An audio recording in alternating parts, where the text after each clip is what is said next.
As a child growing up in New York City, I was keenly aware of the enormous disparities of wealth and poverty in that metropolis.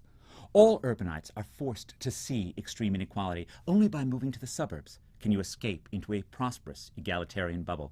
I don't think that cities should ever apologize for their inequality, just as suburbs should never be proud of their equality.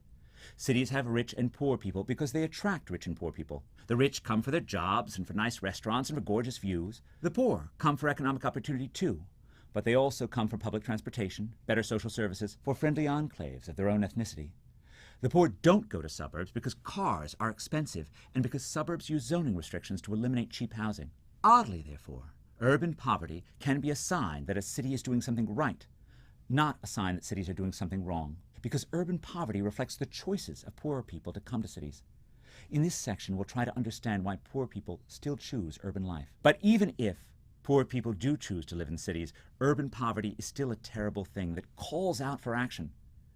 We should just be aware that improving the life of the urban poor may induce even more poor people to come to cities, and that's okay. Perhaps the most important question is whether cities generate permanent poverty or whether cities support upward mobility. If cities aren't providing an upward economic escalator, then we need to know why and what can be done about it. Is the problem in the public schools or the labor market? Does segregation mean that the children of the poor are so isolated that they might as well be on a remote farm? And even if we diagnose the problem, we don't necessarily know the right solution. Education reformers have believed that American public schools were underperforming for decades, but they have yet to reach a consensus about what to do about it. Similarly, one can believe that segregation is a curse and yet be unsure about how to reduce segregation effectively. Urban inequality has been around for millennia. Plato wrote about it.